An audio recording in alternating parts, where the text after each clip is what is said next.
So Met Gala happened, $35,000 a ticket, the theme was fashion is art, and one of the highlights of the evening was Sarah Paulson, actress net worth approximately $12 million, arriving with a dollar bill letter mask over her face, a mask literally made to look like money, called, and this is the official name of the outfit, the 1% haute couture. When the reporter asked what it represents, Sarah Paul said the 1%. She is in the top 1%. She paid $35,000 to attend the event. She said this. She's making statement about wealth inequality. With $12 million net worth at a fundraiser for an art museum sponsored by Jeff Bezos. I don't know whether to applaud the commitment or to file a police report for irony. Let's just go through the evening. Let me explain the Met Gala for anyone lucky enough to have avoided it until now. Every year Metropolitan Museum of Art holds a fundraising gala. Tickets cost $35,000 each. Tables go for $300,000. The attendees are the wealthiest, most famous people on planet. They wear outfits that cost more than most people's annual salary. They get photographed by Vogue. They congratulate each other for being extraordinary and brave. And then this is the most important part. Many of them use this platform to express solidarity with ordinary people who are struggling to pay their bills. This year's sponsor and honorary co-chairs including Jeff Bezos and Lauren Sanchez. Jeff Bezos, a man whose company Amazon have faced years of documented labor practice controversies, whose workers have reportedly been denied bathroom breaks, who is worth like $230 billion.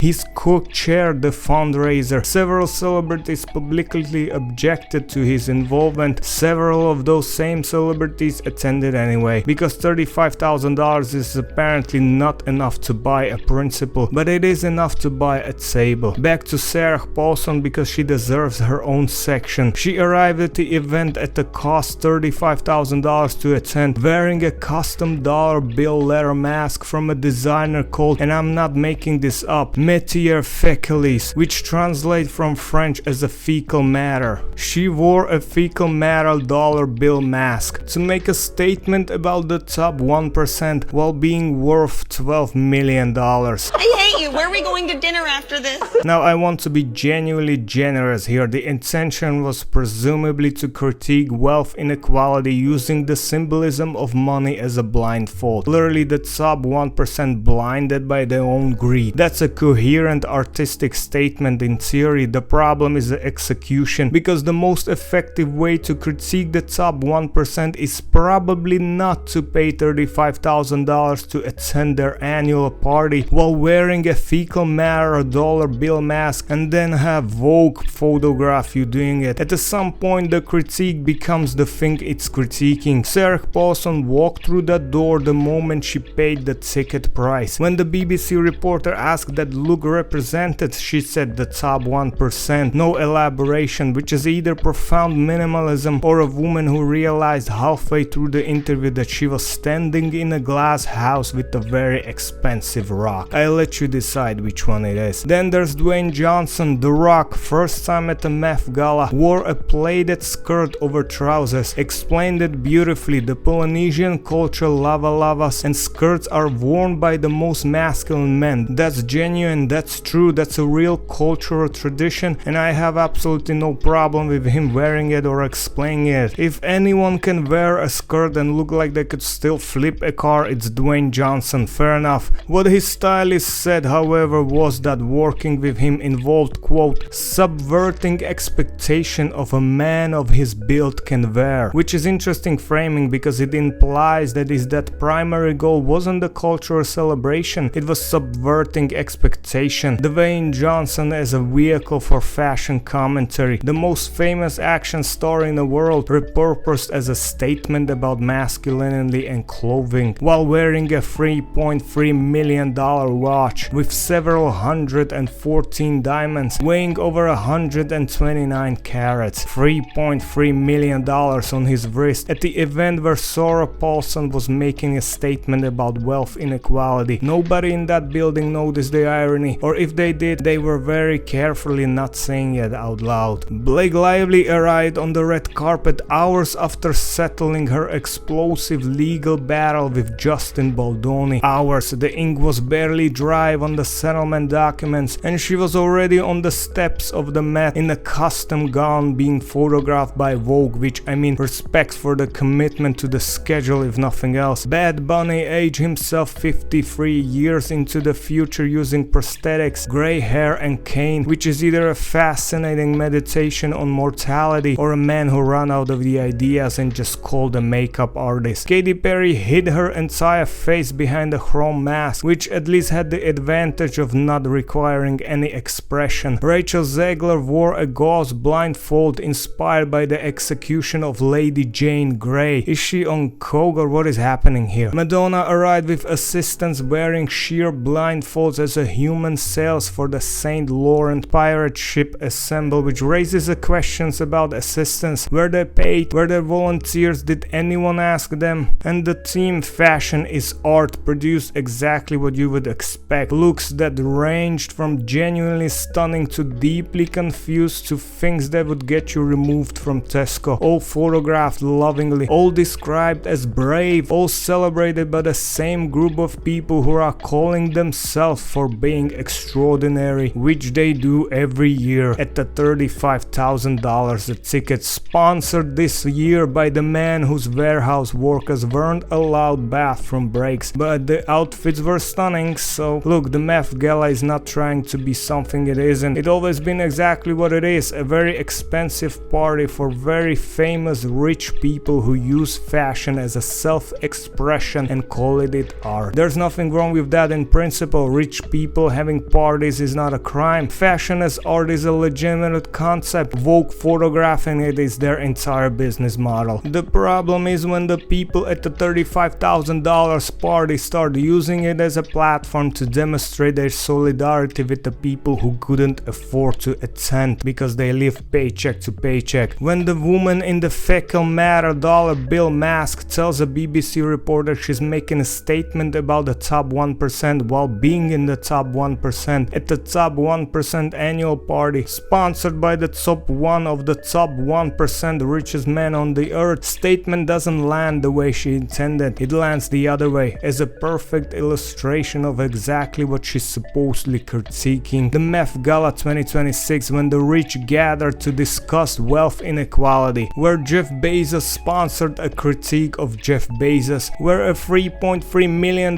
watch sat on the wrist of the man subverting expectation of masculinity, where Blake Lively arrived hours after legal settlement and Vogue was waiting, where everything was art, everything was fashion, everything was a statement, and the statement as always was, we have more money than you, we know it, but we can 100% relate to you. The verdict spectacular, self-congratulatory and completely immune to self-awareness. Same as every year. See you next May. Drop in the comments, did anyone actually impress you this year, or was it the wall-to-wall fecal matter dollar bill mask? Subscribe.